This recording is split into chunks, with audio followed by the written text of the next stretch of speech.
A Halloween festival turned to a tragedy in South Korean capital Seoul on Saturday night. At least 150 people, mostly teenagers and young adults in their 20s, were crushed to death in a stampede.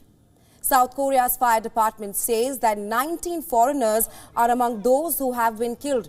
A further 65 people were injured in Seoul's Itaewon district, which is located close to a former US military base, and the area is extremely famous for its bars and clubs.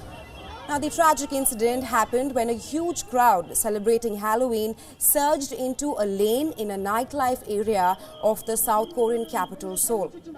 The images from the scene narrate the horror which unfolded later, with scores of bodies spread on the pavement covered by bed sheets. The emergency workers dressed in orange vests loading even more bodies on stretchers into the ambulances.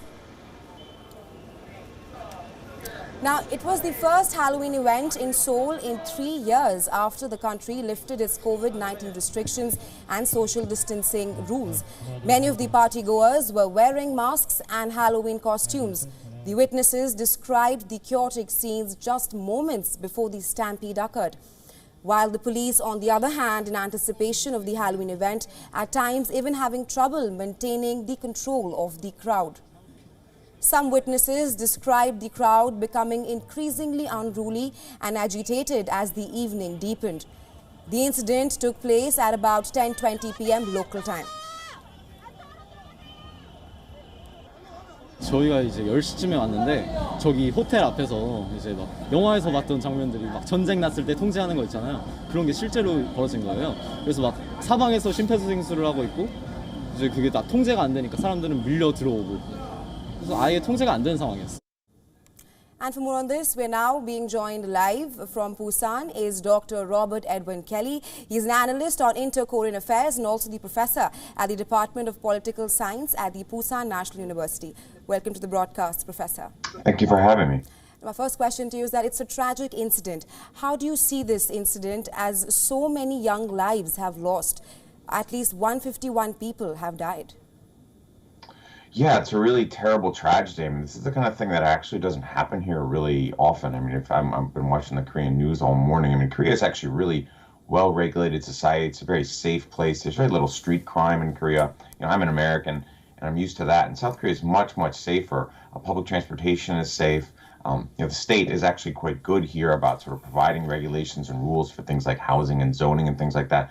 So this is actually a real shock. I think that's one of the reasons why you've seen, again, on the Korean news, this sort of bewilderment, right? Because Korea is actually pretty good about these kinds of things. And so I imagine there will be an enormous investigation. There will probably be a great deal of changes, particularly about there'll be a lot of discussion, I think, about the length and the width of the alleys in the Itaewon section. I've been in that section before myself, and it is actually pretty narrow. I'm surprised this level of carnage resulted, but Itaewon is known for being very packed and having lots of small streets.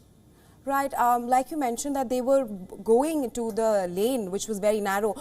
Why was the security arrangement so callous, considering that this took place after almost 3 years? So don't you think the security arrangement should have been more stricter? Yeah, and I think my guess is that's actually will be one of the big things that sort of came out from this. I mean, part of this, I'm not really sure if it's fair to sort of blame anyone yet on this, because it's really sort of unclear just like what the world is going to be like after Corona. And there's going to be sort of a snapback. People want to go out and stuff like that. And it's not really clear to me that authorities probably around the world are ready for the way people are going to behave after the pandemic. It's going to take us a while to sort of shake that off. So I would imagine you're going to see probably surges and things like that in other environments as sort of these restrictions are lifted. Certainly in Korea, there are a lot of sort of like a lot of street culture and a lot of events that you can go to and stuff like that. And for a while, the Korean government was pretty tough on Corona. We really couldn't do anything, and we still have a mask mandate inside, right. So for indoors. And so I'm actually not surprised that sort of outdoor events, you know, have been really heavily visited. I would imagine we'll see that for future holidays. But yeah, there'll almost certainly be better street regulation in the next one. Right. Though the nation is currently mourning, how valid are questions over the policing arrangements? Could this tragedy have been averted by any chance? Yeah, I think that's going to be the big discussion to come up, right? And I think there'll be a lot of focus on one, sort of crowd control at holidays. I think it's pretty clear at this point that the police were not prepared for the sheer number of people who are going to go out for this holiday. I mean, one of the sort of criticisms that's been made is that, you know, Halloween isn't a Korean holiday and stuff like that. And perhaps there was some of that, right, that authorities weren't sort of ready for just how much this holiday, particularly, which is sort of kind of newish in Korea. Maybe they weren't ready for how many people were going to come out in the streets. But I think there will be a lot of focus on, on one, the sort of the dimensions of Itaewon. There'll probably be a lot of focus on limiting the number of people who enter that, and then also on the number of police on the street. Right. And my last question to you, Professor. Who do you think is actually responsible for this incident? I don't think anyone. I think basically there was an enormous number of people, and that's really what this was. I mean, from what we've seen so far in the Korean media, there's not really been any kind of like a fighting incident or shooting incident or something like that, or like an explosion or a leak or anything like that. I mean, it doesn't look like there was any kind of physical event that actually occurred that led to this sort of mass stampede. It looks simply like it was just the sheer crush of people, and the authorities just weren't ready because of the scale for the holiday post-pandemic.